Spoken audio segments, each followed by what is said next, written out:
आप सब मेरे ऑनलाइन बहन भाइयों को एक बार फिर से जय मसीह की।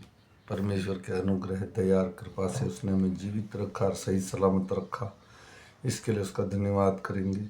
और आज तारीख है 27/3/2025 और हम सुबह का वचन पढ़ेंगे।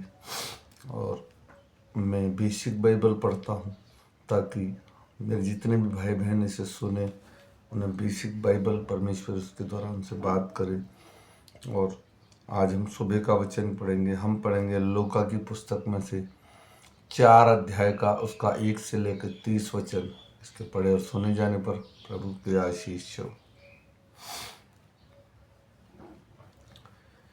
फिर यीशु पवित्र आत्मा से भरा हुआ यरदान से लौटा और 40 दिन तक आत्मा के सिखाने से जंगल में फिरता रहा और शैतान उसकी परीक्षा करता रहा। उन दिनों में उसने कुछ न खाया और जब वे दिन पूरे हो गए तो उसे भूख लगी। तब शैतान ने उससे कहा, यदि तू परमेश्वर का पुत्र है तो इस पत्थर से कह कि रोटियां बन जाएं। यीशु ने उसे उत्तर दिया, लिखा है, मनुष्य केवल रोटी से जीवित न रहेगा। तब शैतान उसे ले गया और उसको पल भर में जगत के सारे राज्य दिखाए और उससे कहा, मैं यह सब अधिकार और इसका वैभव तुझे दूंगा, क्योंकि वह मुझे सौंपा गया है और जैसे चाहे मैं उसी को देता हूँ।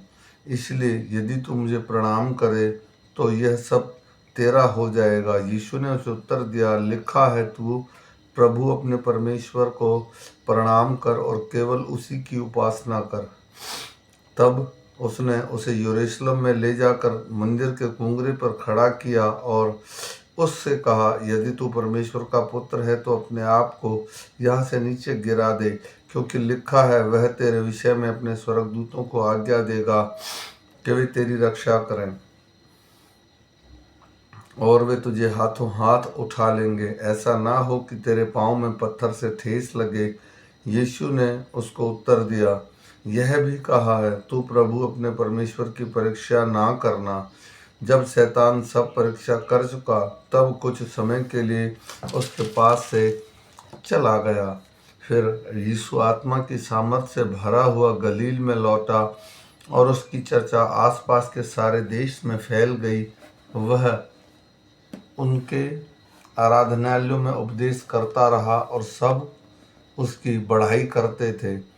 फिर वह नासरत में आया, जहाँ पाला पोसा गया था, और अपनी रीति के अनुसार सबत के दिन आराधनालय में जाकर पढ़ने के लिए खड़ा हुआ। यशायाह भविष्यवक्ता की पुस्तक उसे दी गई और उसने पुस्तक खोलकर वह जगह निकाली जहाँ लिखा है, प्रभु का आत्मा मुझ पर है, इसलिए कि उसने कंगालों को सुसमाचार सुनाने के लिए मेरा अभिषेक किया है और मुझे इसलिए भेजा है कि बंदियों को छुटकारे का और अंधों को दृष्टि पाने का सुसमाचार प्रचार करूं और कुचले हुओं को छोड़ाऊं और प्रभु के प्रसन्न रहने के वर्ष का प्रचार करूं। तब उसने पुस्तक बंद करके सेवक के हाथ में दे दी और बैठ गया और आराधनालय के सब लोगों की आंखें उस पर लगी थी। तब वह उसने कहने लगा, आज ही यह लेख तुम्हारे सामने पूरा हुआ है। सब ने उसे सराहा और जो अनुग्रह की बातें उसके मुंह से निकलती थी उसमें अचंभित हुए और कहने लगे, क्या यह यूसुफ का पुत्र नहीं? उसने उनसे कहा, तुम मुझ पर यह कहावत अवश्य कहोगे कि हे वेद, अपने आप को अच्छा कर। जो काम हमने सुना है वह कफरनहूम में किया गया, उसे यहाँ अपने देश में भी कर। और उसने कहा, मैं तुमसे सच कहता हूँ, कोई भविष्यवक्ता अपने देश में मान सम्मान नहीं पाता। मैं तुमसे सच कहता हूँ कि एलिया के दिनों में जब 3.5 साल का आकाश बंद रहा तब तक कि सारे देश में बड़ा अकाल पड़ा, तो इजराइलियों में बहुत सी विधवाएं थीं और पर एलिया को उसमें से किसी के पास नहीं भेजा गया, केवल सैदा के सराफात में एक विधवा के पास। और एलीशा भविष्यवक्ता के समय इज़राइल में बहुत से कोढ़ी थे, पर सीरियावासी नामान को छोड़ और कोई शुद्ध नहीं किया गया।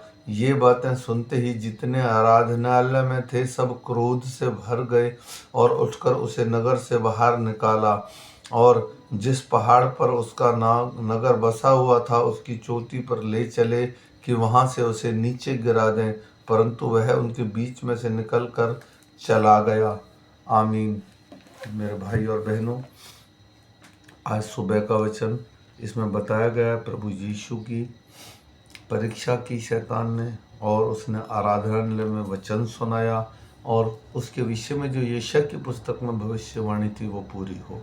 इसलिए मैं विश्वास करता हूँ कि ये वचन हम दिन भर मनन करेंगे। हम फिर मिलेंगे शाम के वचन के साथ। तब तक सबको जय मसीह की।